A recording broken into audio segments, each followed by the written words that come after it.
It's time to buy, sell, How about a damn 12 and a half, 15? and hold.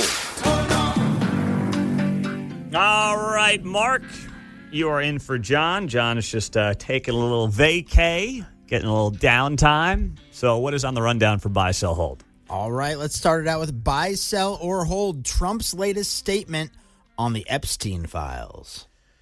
All right, well, I'm seeing this here for the first time. It dropped 25 minutes ago. Let me read it to you, and then I'll answer your buy, sell, hold question. President posting 8:23 this morning. The Democrats are doing everything in their withering power to push the Epstein hoax again, despite the DOJ releasing 50,000 pages of documents in order to deflect from all their bad policies and losses, especially the, all caps, shutdown embarrassment, where their party is in total disarray and has no idea what to do. Some weak Republicans have fallen into their clutches because they are soft and foolish. Epstein was a Democrat. He's the Democrats' problem, not the Republicans' problem. Ask Bill Clinton, Reid Hoffman, and Larry Summers about Epstein. They know all about him. Don't waste your time with Trump. I have a country to run. I want to buy parts of it, and I want to sell parts of it. Can I do that? Hold. Oh, all right, fine. I'm holding it. I'm going to hold it, Mark, because I think he's right to note that, like, this is a very hyper online issue. Most people just want cheaper groceries. Like, they're not thinking about Jeffrey Epstein. He's dead. He's a scumbag who's dead. But at the same time, Republicans who are like, we want to be fully transparent on the Epstein files, I wouldn't call them soft and foolish either. So that's where I think he's running into a tough spot here, because as much as I do believe that Democrats are using this politically to try to pivot away from the shutdown, because they could have released the Epstein files at any point during Joe Biden's time in office, and they didn't do it, and now they want to do it. It's very transparent as to what they're trying to achieve here, which is just a political hit against Trump, which if they had anything on Trump with Epstein, they would have used it when he was running for president last year, and they didn't. So it's all political. And Trump's trying to stay above it.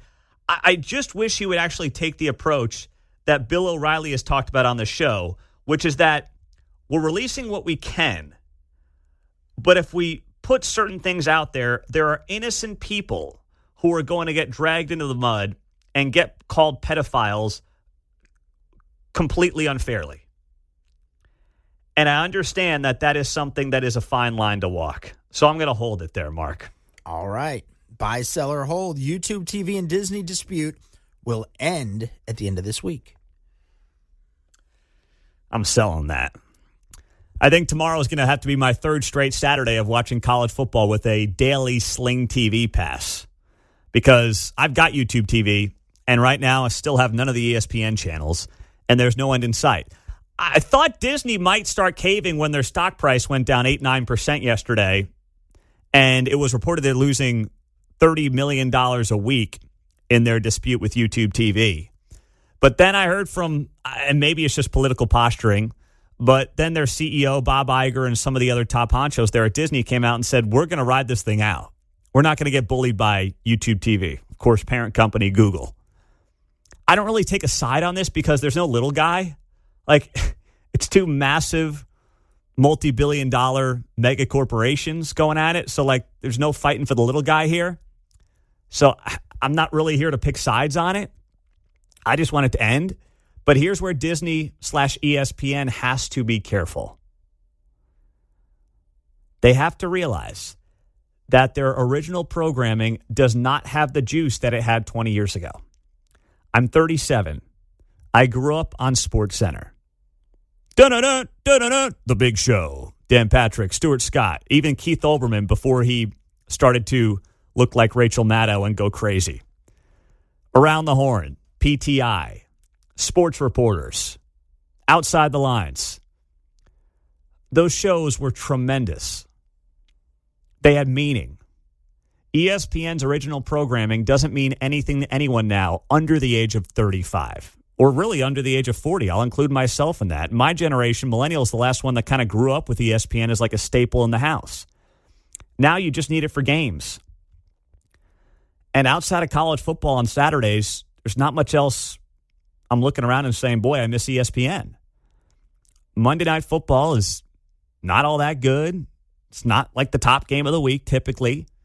So what else am I missing then, Mark? Yeah, Cowboys and Raiders this coming Monday on Monday Night Football. I won't need it. I will not need the one-day Sling TV pass to watch Cowboys Raiders. No. I'll pass. I don't need to see Joe Aikman and Troy Buck out there. I don't know. It just sounds good to me, doesn't it? Mm-hmm. Joe Aikman and Troy Buck. I don't need to see those guys calling that crappy game. So ESPN might be overplaying its hand here with an entire generation who realizes, I'm okay. I'm going to be all right. All right, Mark, what's next? All right, buy, sell, or hold my Chiefs parlay this week. Give me the rundown. All right, I had a $25 bonus bet, so I'm going to go $25 to win $105. Going to start it out with the Chiefs getting a win coming off a bye week. Andy Reid is great off the bye. I think the boys are going to be ready to play, so I got Chiefs winning the game outright. Patrick Mahomes throwing for 225 yards or more. He's done this in every game except for one this season. Mm-hmm. Travis Kelce, 30 yards receiving or more. He's done this in 5 straight games. Rashee Rice, 50 yards receiving or more. He didn't do it that first game, but it was because of the blowout against the Raiders. He would have had it in that game except for the blowout, so I'm going Rice, 50 yards. And also, the final thing, Rashee Rice, anytime touchdown. He has scored a touchdown in every game he's played in this season. A lot of offense here, Mark, going up against a good defense. That's what worries me. Yeah? That's what worries me. But you know what? We got a brand new sports betting sponsor who's going to be hopping on the show here pretty soon. So in honor of them, I'm buying it, Mark. All right. Let's go. Woo! Let's go, baby. Let's do it. Let's do it. That's pretty good. It's a Red Friday. Mm-hmm. Glad you're here on KCMO Talk Radio. There's Mark's Parlay. Post that one on social media. All right? Will do. All right? People can follow it there. 25 to win 104. There you go. Nice job there, Mark.